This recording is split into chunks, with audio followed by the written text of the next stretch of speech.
अगर इसमें मान लीजिए आप मुसलमानों की बात यहां पर इतनी ज्यादा हो रही है, राशिद साहब एक बात वाकई में आप बताइए, चुनाव से ठीक 2 दिन पहले ऐसा ऐलान किया जाना, क्या वाकई में इसे तुष्टिकरण की राजनीति नहीं कहेंगे?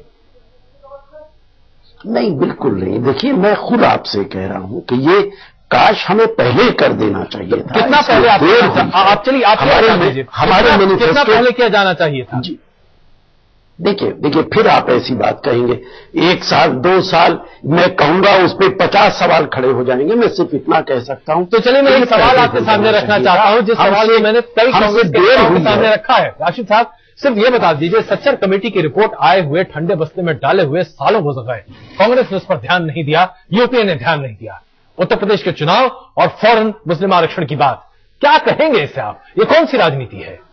देखिए ये भी गलत है। सच्चर कमेटी पूरे तौर पे इंप्लीमेंट नहीं हुई है, उस पर पूरे तरीके से अमल दरामद नहीं हुआ, लेकिन सच्चर कमेटी के बहुत सारी सिफारिशात, रिकमेंडेशंस पे अमल दरामद हुआ है। उनको 15 पॉइंट प्रोग्राम प्राइम मिनिस्टर का चल रहा है, 50 लाख बच्चों को वजीफा दिया गया है पढ़ने के लिए। तो ऐसा नहीं है कि किसी भी सिफारिश को, किसी भी रिकमेंडेशन को सरकार ने अभी तक इंप्लीमेंट नहीं किया है। हां, मैं मानता हूं बहुत सारी सिफारिशात हैं, बहुत सारी रिकमेंडेशंस हैं जिन पे अभी अमल दरामद करना बाकी है। लेकिन समाजवादी पार्टी का ये कहना कि हम 18% रिजर्वेशन कर देंगे, कहां से कर दोगे, कैसे कर दोगे? आप मुसलमानों के बीच में जाके गलतफहमी पैदा करते हो। कॉन्स्टिट्यूशन को अमेंड करोगे, कौन 20 एमपी आपके यहां कॉन्स्टिट्यूशन अमेंडमेंट करने की बात कर रहे हैं? कल आप कहेंगे हमारे पास एमपी ही नहीं थे, हम कैसे अमेंडमेंट करें, हम करना चाहते थे। तो यकीनन मुसलमानों को धोखे में रखने की बात ये हमेशा। शैलेंद्र जी को हम चर्चा में शामिल करते हैं। शैलेंद्र जी, क्या आप वाकई में मुसलमानों को धोखा दे रहे हैं? कॉन्स्टिट्यूशन अमेंडमेंट की बात कर रहे हैं और इसमें कोई गलत दलील नहीं है कि आपके पास उतने सांसद है ही नहीं। जी, मैं कह रहा हूं कि मुसलमानों को पूरी तरीके से समाजवादी पार्टी मुलायम सिंह पे भरोसा है और उन्होंने करके दिखाया है। जहां तक ये बात कर रहे हैं कि कहां से देंगे, हम जो है संविधान में संशोधन के लिए बाध्य करेंगे और सड़क से लेकर विधानसभा संसद कैसे करेंगे? तो समझा दीजिए ना, कैसे करेंगे आप लोग? करेंगे हम बहुमत, जी हम करेंगे इस बात की व्यवस्था। जैसा आप भाई पैनलिस्ट का विचार था कि ये जो विधानसभा के चुनाव 5 राज्यों के हैं, ये सेमीफाइनल है। कल आने वाले समय में जब जो है बहुमत की सरकार हमारी बनेगी, तमाम सेकुलर जमात की जितनी पार्टियां हैं वो मुस्लिम आरक्षण के लिए बाध्य होंगे उनके साथ जो है वोट करने के लिए।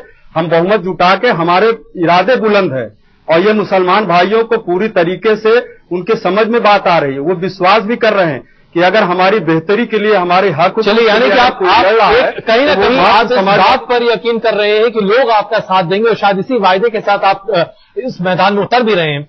हम सिद्धार्थ जी आपसे ये समझना चाहेंगे, आपने एक से एक दिग्गज नेता मैदान में उतार दिए, ठीक वैसे ही कांग्रेस ने भी राहुल गांधी को मैदान में उतार दिया, लेकिन बीजेपी के नजरिए से अगर हम देखें, उमा भारती, राजनाथ सिंह, तमाम ऐसे नेता वहां पर मौजूद रहे, लेकिन क्या इसका फायदा आप लोगों को मिला? देखिए अजय जी, पहले तो एक मैं छोटी सी एक टिप्पणी कर देता हूं। समाजवादी पार्टी का कांग्रेस को समर्थन है केंद्र में। क्या समाजवादी की पार्टी के आला नेता कहते हैं उत्तर प्रदेश में कहीं आपके हिसाब से सरकार बनती है तो क्या ये कहते हैं कि आने वाले समय में हम समर्थन कांग्रेस को हर मुद्दे पे जब देंगे जब ये संशोधन कर देंगे 18% मुसलमानों का, ये इनकी ईमानदारी रहेगी? इसलिए आपके चैनल के माध्यम से आज मैं ये बोलना चाहता हूं, इन पे प्रश्न उठाना चाहता हूं। दूसरी जो आपने हमसे प्रश्न किया है कि आपको हमें फायदा मिलेगा, ये मेरा मानना है कि भारतीय जनता पार्टी को उमा जी के आने से, राजनाथ जी उत्तर प्रदेश के ही नहीं देश के भी बहुत बड़े नेता है और खासकर उत्तर प्रदेश में कहीं उनकी तुलना की जाए उनके मुकाबले में कोई नेता नहीं, और हम लोगों को इन सब चीजों का वहां पे उत्तर प्रदेश में इसका फायदा मिलेगा। और आज 6 तारीख को देखेंगे कि भारतीय जनता पार्टी का ग्राफ कितना बड़ा। इसलिए मैं कुछ ज्यादा ना कहते हुए, क्योंकि ये रहेगा कि आपके सर्वे के खिलाफ बोल रहा हूं या नहीं मान रहा हूं, हम आपके हाथ में और मैं सिर्फ आपके अनुमान